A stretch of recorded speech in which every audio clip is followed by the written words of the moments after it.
2 months before my wedding, my mother looked me in the eye and said, "You'll understand. He needed it more than you." I smiled. Or at least, I think I did. My face felt frozen, like every muscle had forgotten how to move. Inside, something cracked. I nodded slowly, pretending like I was okay. Like what she just said hadn't torn through the core of everything I'd spent years building. But the truth? I wasn't okay. I was numb. That night, I sat in the dark, staring at my phone screen. Not reading, not scrolling, just staring. The soft glow lit up my face, but the rest of the room was drowning in shadows. My hands trembled slightly, fingers twitching with the urge to throw the phone across the room. But I didn't. I couldn't. I was paralyzed by disbelief. All I could hear was her voice replaying over and over in my head. He needed it more than you. Was I not supposed to feel hurt? Was I selfish for wanting my own wedding? For saving for years while working 2 jobs, skipping vacations, saying no to new shoes, coffee dates, dinners out. All for that one day? I had saved $24,000. Every single dollar earned and planned and tucked away for a dream wedding by the ocean. Nothing flashy. Just something intimate. Warm. Personal. Something that felt like me. And now? Gone. My mother sat me down in the living room. The place smelled faintly of lemon polish and fading lilac air freshener, like it always did. Dad was there, too, sunk into his recliner, avoiding my eyes. I remember watching the way Mom fidgeted with the sleeve of her cardigan. She never did that unless she was nervous. "Kyle got in a bit of trouble," she began, her voice overly gentle. "And, well, we figured. He's been struggling. You're always so strong, Ava. You always find a way." She paused, then gave me that sad smile. The kind that says, "I know this is gonna hurt you, but I'm gonna do it anyway." "We used your savings to help him get back on his feet." I didn't speak. Not right away. I looked at Dad. His eyes darted to the floor. No words. No explanation. Just that same tired look he always wore when Mom made decisions and he followed. And Kyle? Course. He wasn't there. He never was when things got messy. I asked, "How much?" "All of it," she said, blinking hard like that would soften the blow. He really needed it. I just nodded. My heart was pounding, but my face stayed still. No tears. No yelling. Just a weird floating sensation, like I wasn't even in my body anymore. Like I was watching it all from outside the window. I said, "Okay." Just that. Then I left. Daniel, my fiancé, was waiting for me in the car. When I got in, he looked at me like he could tell something was wrong. His eyebrows knit together. His hand reaching for mine. "What happened?" he asked. I turned to him, my voice barely a whisper. "They gave our wedding fund to Kyle." He blinked. "What?" "All of it," I said, staring out the windshield. "They said I'd understand." Silence. Then Daniel exhaled, long and slow. "So, what do you want to do?" I didn't answer right away. My brain felt like a spinning top. But somewhere, underneath the heartbreak, something else flickered. Not anger. Clarity. I looked over at him and said, "We're still getting married." just not how they think. And in that moment, a new kind of plan began to form. Before all this, my life felt like it was finally aligning. After years of clawing my way up in the marketing world, I'd landed a job that paid well, gave me freedom, and finally allowed me to breathe. I wasn't rich, but I was comfortable, independent, stable, and I was in love. Daniel and I met at a networking event 3 years ago, while everyone else was throwing around buzzwords and pretending to be someone they weren't. He just listened. He asked me how I was actually doing. He remembered that I liked my coffee with oat milk and no sugar. He noticed things. When he proposed, it wasn't flashy. No cameras. No staged rooftop. Just us, on a hike, on top of a hill, with the wind in our hair and the city behind us. He pulled out a simple ring and said, "Let's build something real." That's all I ever wanted. And when we started planning the wedding, I told him not to worry about the money. I had it covered. I'd been saving since I was 25, ever since I realized that relying on my family meant signing up for disappointment. Because growing up, everything revolved around Kyle. My younger brother could crash the car, drop out of school, max out credit cards, and my parents would always find a way to excuse it. He's just figuring himself out, they'd say. Or he has potential. He just needs time. Meanwhile, I was the responsible one. The fixer. The planner. The one who stayed home during spring breaks to work extra hours. The one who never needed help. At first, I wore that like a badge of honor. Being the strong one made me feel proud. But over time, I realized it was just another way for them to say, "You're on your own." Still, I tried to include them in the planning. I sent Mom pictures of dresses, asked her to taste cakes with me, even suggested Kyle could walk me down the aisle with Dad. She said she was proud of me, that I was doing everything right. I should have known better.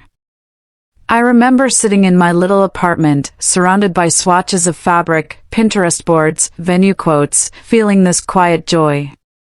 A soft, steady hum of excitement. The kind that fills your chest when something beautiful is about to happen.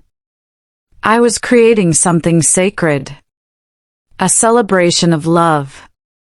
Of survival. Of finally being seen. But when they took that money, without telling me, without even asking, it was like they reached into my chest and snuffed that joy out like a candle. They didn't just take the cash. They took my moment. They looked me in the face and said, "He needed it more." Not "You deserve this." Not "We're sorry." Just that, and the worst part? They expected me to carry on like it didn't matter.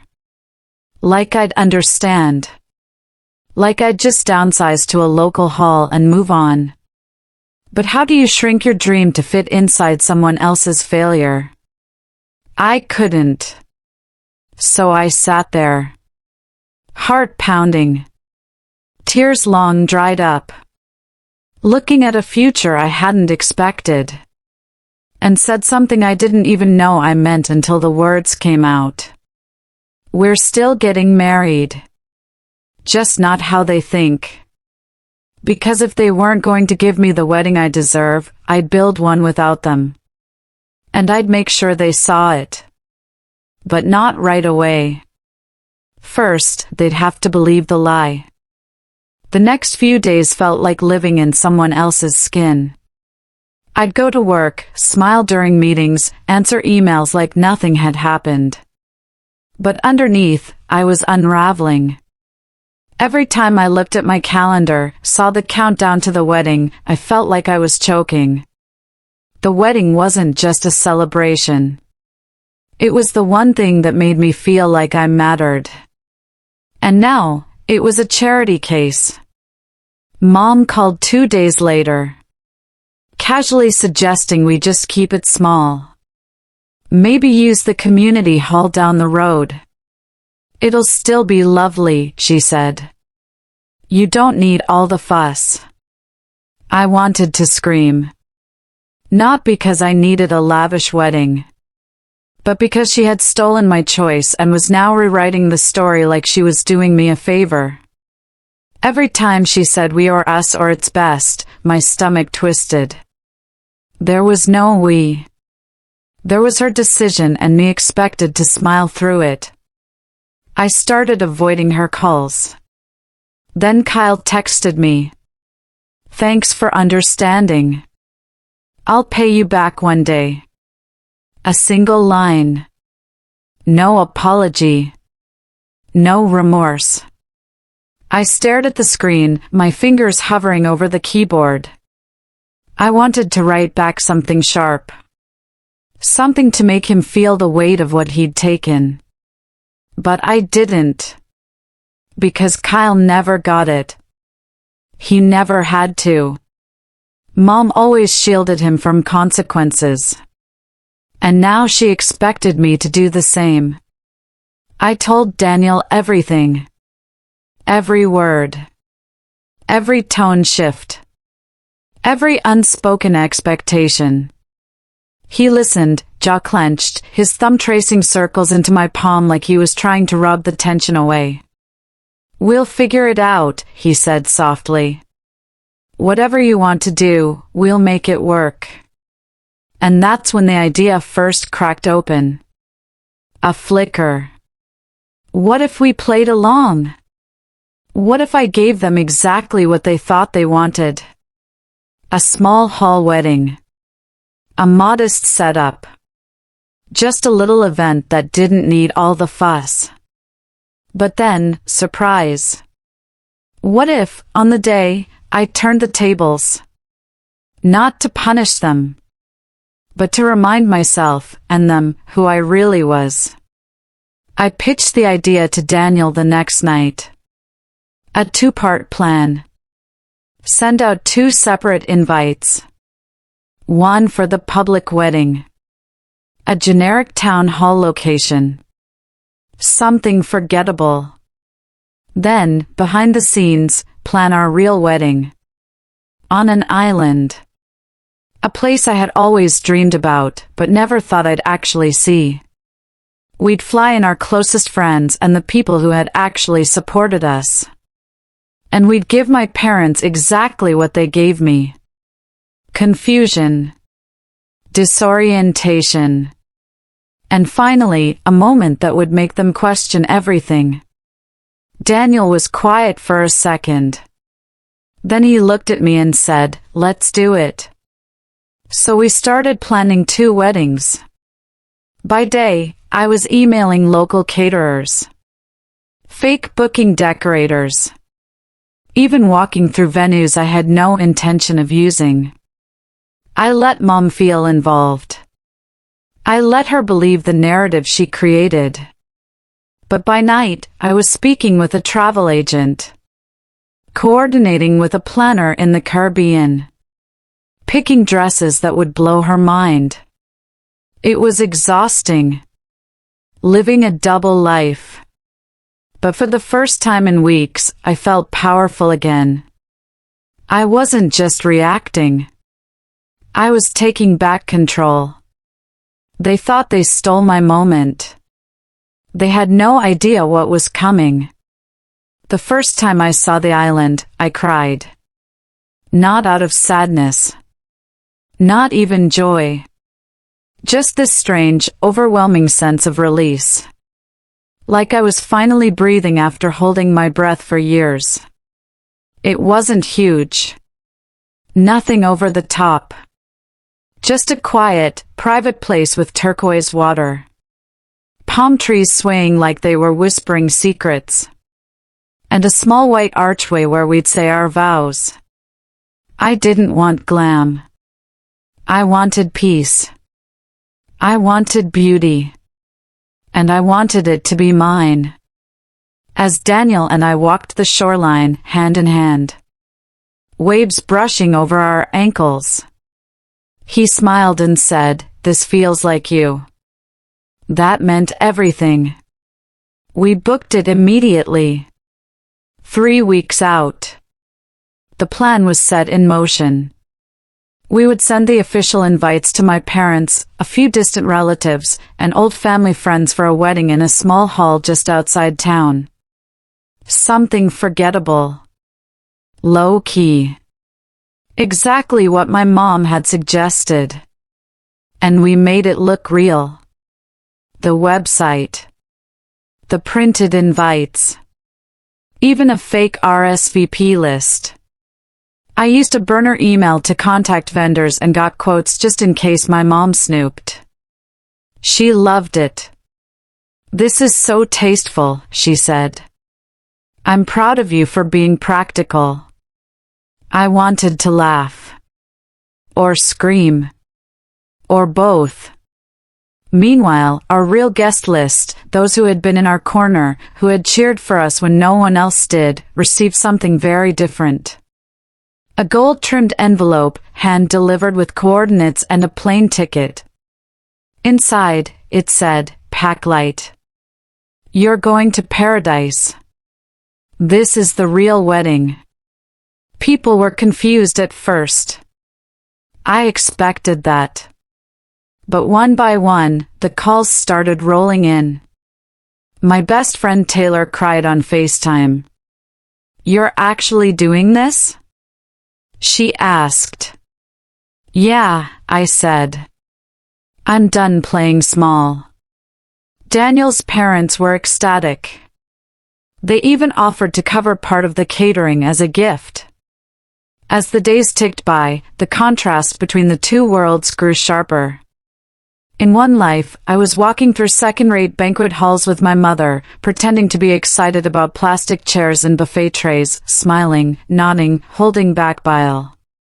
In the other, I was choosing flower arrangements made of wild orchids and local blooms flown and fresh. I was picking sunset ceremony music, practicing vows that made me cry every time I read them out loud. Living in those two realities was exhausting, but it gave me a kind of secret power. I started to realize how often I'd made myself smaller for their comfort, how often I swallowed hurt to keep the peace. Not this time. 1 week before the wedding, I met Mom and Dad for coffee. I watched them sip lattes like nothing had happened, like we weren't pretending this wedding was a happy family event. Kyle didn't even show. Mom started going on about how excited she was to see me walk down the aisle. "Simple weddings are always the sweetest," she said, smiling. I stirred my drink slowly, watching the foam swirl into nothing. "Yeah," I said, "simple but unforgettable." And in that moment, something shifted. I wasn't hiding anymore. I was staging something. Not a show, not revenge, a revelation. I wanted them to look back on this and feel it. Not the wedding, not the photos, but the moment they realized they never really knew me at all. I smiled back at my mother. "We'll see you there." The morning of the wedding, I woke up to sunlight spilling across the white curtains of the island villa. The air smelled like salt and hibiscus. Somewhere in the distance, I could hear the waves crashing gently, like they were holding their breath with me. My hands shook slightly as I zipped up my dress. Not from fear, from anticipation. This was it. I looked at myself in the mirror, barefoot, my hair loose in soft curls, the dress flowing like it was made of wind. This wasn't a fairy tale. This was real, raw, quiet, mine. Meanwhile, back in town, my parents had just pulled up to a modest event hall, a brown brick building with a peeling sign and an empty parking lot. No guests, no music, just a sleek black car waiting out front, engine humming softly. Inside, a single man in a suit approached them. "Rick and Linda?" he asked politely. "Yes," my mother answered, glancing around. Where is everyone? The man smiled, handed them an envelope, and gestured to the car. They're waiting. Inside the envelope was a card. Sometimes, you have to lose control to see who you've become. Your daughter didn't disappear. She leveled up. Let us show you where she's really getting married. The driver didn't answer their questions. He just smiled and nodded, like he'd been instructed. They were driven an hour out, to a private airstrip, then escorted onto a small private plane. My parents, confused, flustered, still dressed for a budget hall wedding, were flown across the coastline to the island where everything was actually happening. As the plane landed, they looked out the window and saw white chairs set up along a sun-drenched beach, guests dressed in pastels, champagne flutes in hand, a string quartet playing softly under palm trees. My mom's face went pale. Dad sat perfectly still. And then they saw me, standing at the top of the sandy aisle, hand in hand with Daniel, glowing in a way I don't think they'd ever truly seen. Every head turned. Conversations hushed. For a moment, the only sound was the waves and the soft breeze curling through the ceremony space. They walked slowly down the wooden path, completely out of place, Mom in her beige department store dress, Dad sweating through his suit. I watched their eyes scan the scene, trying to make sense of it. I stepped forward. "Hi, Mom." "Hi, Dad," I said softly. "Welcome to my wedding." She opened her mouth, then closed it again. For once, she didn't know what to say. Rick finally spoke. "You did all this?" I nodded. "With the money I had left. And with help. Real help." Silence. Then my mom blinked, hard. "Why didn't you tell us?" I smiled just a little. "Because you already decided what I could and couldn't have. I just decided I was done asking." The guests watched, quiet, not intruding. But the moment was heavy. Sacred. I wasn't trying to shame them. I just wanted them to see. Daniel squeezed my hand. "We're about to start," I said. "You're welcome to stay." I turned, walked back to the altar. They followed. Silently. Humbled. Changed, maybe. But at the very least, aware. And as I looked into Daniel's eyes and began my vows, I felt it. Not revenge. Not victory. Freedom. This was my moment. Not taken. Claimed. The ceremony ended just as the sun dipped behind the ocean, painting the sky in streaks of gold and rose.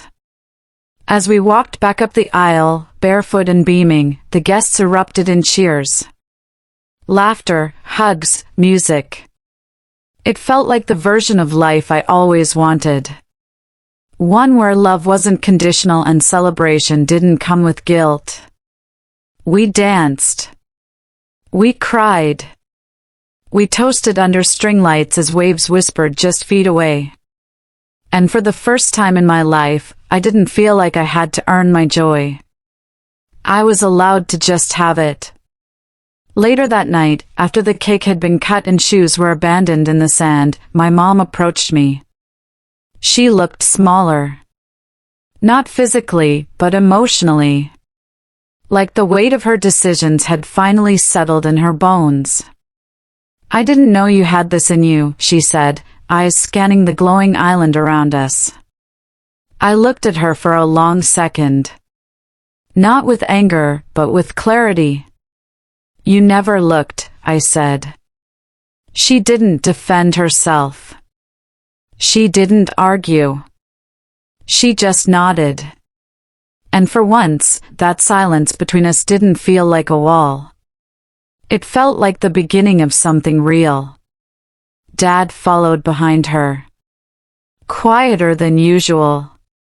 He simply took my hand, squeezed it, and whispered, "You did good, kid." That was all I needed. Kyle?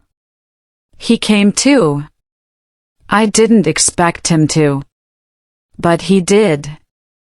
We hadn't spoken much since the whole thing went down. He stood awkwardly at the edge of the reception, drink in hand, watching the lights reflect off the water. He finally walked over, eyes down. "I didn't ask them to do that," he said. But I didn't stop them either. I raised an eyebrow. "Because you thought you deserved it?" "No," he said quickly. Then paused. "Because I was afraid if I didn't take it, they'd stop protecting me. And I didn't know who I was without that." That caught me off guard. For once, it felt honest. "I'm not mad at you," I told him. "I just stopped making myself smaller so you could feel big." He nodded. "I get that." He left early. Quietly. But that conversation, it felt like a shift. Maybe a slow one. But a start.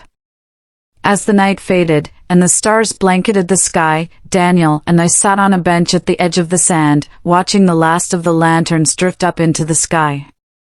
He rested his head on my shoulder. "Worth it?" he asked. I didn't even hesitate. Every second. This wasn't just a wedding.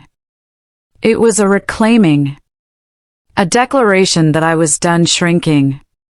That I was done waiting for permission to be celebrated. My family didn't change overnight. I didn't expect them to. But they saw me.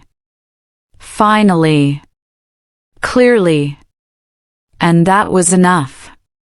To anyone watching this who's ever been overlooked, underestimated, or expected to just understand, while others take what you've earned, this is for you. You don't need to yell. You don't need revenge. You just need to rise so boldly they can't help but notice the view from beneath you. Sometimes, the most powerful thing you can do is quietly build the life they told you you'd never need. And then, invite them to witness it. So yeah. They took my moment. But I didn't ask for it back. I built a better one. Without their permission. And if you've ever been overlooked, underestimated, or told to just understand, remember this. You don't need revenge. You need clarity. And the courage to choose you.